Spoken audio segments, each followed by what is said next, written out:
IPL தொடரின் 18வது season நேற்று கோலாகலமாக தொடங்கியது. முதல் நாளான நேற்றைய தொடக்க ஆட்டத்தில் நடப்பு சாம்பியன் கொல்கத்தா நைட் ரைடர்ஸ் அணி பெங்களூரு ராயல் சேலஞ்ச் அணியை சந்தித்தது. இந்த போட்டிக்கான டாஸ் போடப்பட்டது. அதில் டாஸ் வென்ற பெங்களூரு அணியின் கேப்டன் ரஜத் படிதார் பந்து வீச்சை தேர்வு செய்தார். அதன்படி கொல்கத்தா அணி முதலில் பேட்டிங் செய்தது. தொடக்க வீரர்களாக சுனில் நரேன், டிகாக் களமிறங்கினாங்க. தொடக்கத்தில் டிகாக் 4 ரன்கள்ல வெளியேறினாரு. தொடர்ந்து ரஹானே சிறப்பாக விளையாடினாரு. ரஹானே, சுனில் நரேன் இருவரும் இணைந்து அதிரடி ஆட்டத்தை காட்டினாங்க. அதிரடி ஆட்டத்தை வெளிப்படுத்திய சுனில் நரேன் 26 பந்துகள்ல 44 ரன்கள் எடுத்து ஆட்டம் இழந்தாரு. சிறப்பான ஆட்டத்தை வெளிப்படுத்திய ரஹானே அரை சதம் அடித்து அசத்தினாரு. அவர் 31 பந்துகள்ல 56 ரன்கள் எடுத்து ஆட்டம் இழந்தாரு. அதுல 6 பவுண்டரி மற்றும் 4 சிக்ஸர்கள் அடங்கும். அதன் பின் ரகுவன்சி 22 பந்துகள்ல 30 ரன்கள் எடுத்து ஆட்டம் இழந்தாரு. இறுதியில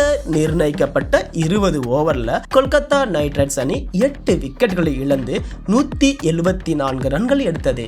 ஆர்சிபி தரப்புல குர்னால் பாண்டியா 3 விக்கெட்டுகளை கைப்பற்றினாரு.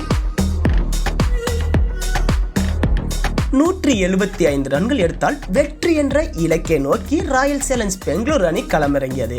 சிறப்பான ஆட்டத்தை வெளிப்படுத்திய தொடக்க ஆட்டக்காரரான விராட் கோலி, பில் சால்ட் இருவரும் முதல் பந்திலேயே பவுண்டரியுடன் ரன் வேட்டையை தொடங்கினாங்க. பெங்களூரு அணி பவர் பிளேயான முதல் 6 ஓவர்ல 80 ரன்கள் குவித்து அசத்தியது.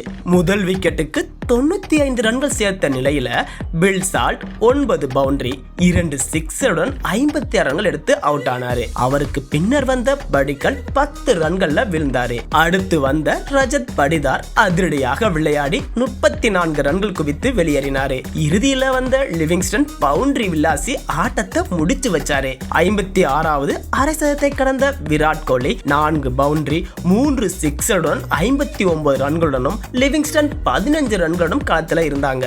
ராயல் சேலஞ்ச் பெங்களூரு அணி 16.2 ஓவர்கள்ல 3 விக்கெட்டுகள் இழப்பிற்கு 177 ரன்கள் எடுத்து 7 விக்கெட் வித்தியாசத்தில் அபார வெற்றி பெற்று புள்ளி பட்டியலில் முதல் இடத்துல இருக்கிறாங்க.